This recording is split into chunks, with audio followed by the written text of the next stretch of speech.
મીટરો નાખવા તો આવી ગયા, પણ એકેયને ખબર નહીં, જીબી ના સાહેબને નહીં ખબર ને પ્રાઇવેટ કંપની વાળાને નહીં ખબર કે એક યુનિટનો ભાવ કેટલો આપે છે. પેલા એ લોકોને પૂછો, આ લેડીઝોને પૂછો કે કેવી રીતે ઘર ચાલે છે.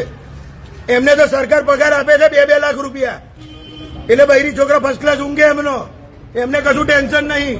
આ ગરીબ માણસો તો મારી ખાધા એ લોકોએ. અને આજે હું મોઢે કઉ છું, એકેય બહાર નહીં જવા દઉં. લાઈન હરકીશ ને લાઈન મારીશ.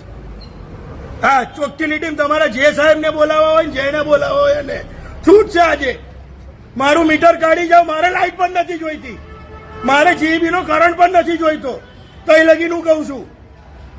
પણ મારે આ લોકોનો ત્રાસ બહુ થઈ ગયો છે.